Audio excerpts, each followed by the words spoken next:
మందకృష్ణ గారు ఆయన ఏమిటంటే మందరపు కృష్ణ, మందరం అనేది పర్వతము అంటే లోతుగా వ్యాపించి ఉన్నది. ఆయన ఆ వర్గాలకు సంబంధించి ఒక లోతైనటువంటి పరిశ్రమలో నిండి నిబిడీకృతమైన వాడు. ఇప్పుడు భారతదేశం ఎందుకు గొప్పది అంటే మన వాళ్ళు ఆధునిక కాలంలో తెలియక వాటిని ఏదో పెద్దగా కులాలు ఇవి అని పాశ్చాత్యాల ప్రభావము చేత మనం రుద్దుకున్నాము, కానీ మనకివి లేవు. మన జాతిలో ఎక్కడ మాణిక్యం ఉంటే అక్కడికే వెళ్ళారు. గొల్లవాళ్ళని వెతుక్కుని కృష్ణ పరమాత్మ పుట్టాడా నారాయణమూర్తి? ఆ గొల్లవాడు అన్న మహానుభావుడికి నిత్యము అర్ఘ్యపాద్యాదులు నైవేద్యాదులు పెట్టి బ్రాహ్మణోత్తములు మహామునులు తరించారా? కులముందా ఇక్కడ? ఉంటే అలా చేస్తారా? జరుగుతుందా? అందుకని దీనిని మోదీ గారిని అవశ్యం ప్రశంసించవలసిందే, వారి ప్రభుత్వాన్ని. ఎందుకంటే మందకృష్ణ మాదిగ ఇంత, ఆయన నాకు బాగా తెలుసు, మేము అక్కడక్కడ చాలా చోట్ల కలిసాము ఆయన నేను.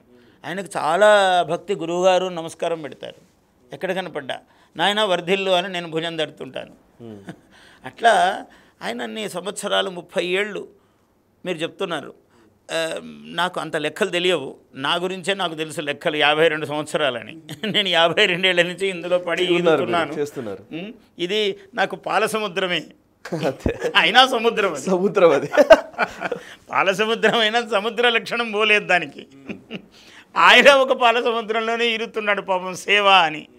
ఆయనని గుర్తించటం అన్నది ఎప్పుడైతే మోడీ గారు ఆయన్ని కౌగలించుకున్నారో, ఆయన ప్రతి కదలికకు ఒక అర్థం ఉంటుంది. అంటే ఏదో పరమార్థము, ఈ జాతికి నేనేదో ఉపకారం చెయ్యాలి అనుకున్నాడు మోడీ గారు, ఇది చేశారు.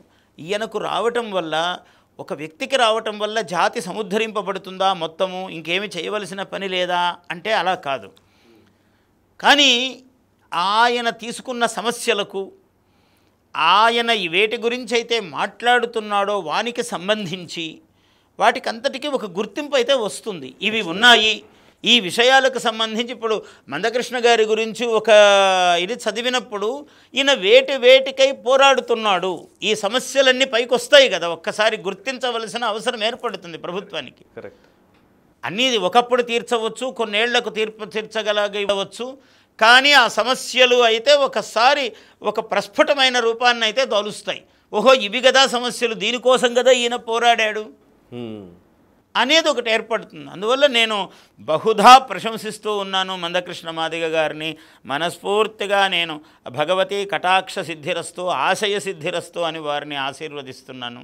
చాలా గొప్ప ఘట్టం ఇది. ఈ వీడియో మీకు నచ్చినట్టయితే లైక్ చేయండి, 10 మందికి షేర్ చేయండి. అలాగే కామెంట్ల రూపంలో మీ అభిప్రాయాలను మాతో పంచుకోండి. Nationalist hub group of channels ను సబ్స్క్రైబ్ చేసుకుని తెలుగునాట జాతీయవాద జర్నలిజాన్ని ప్రోత్సహించండి. ఈ వీడియో కింద ఉన్న బెల్ ఐకాన్ పై క్లిక్ చేయడం మర్చిపోవద్దు.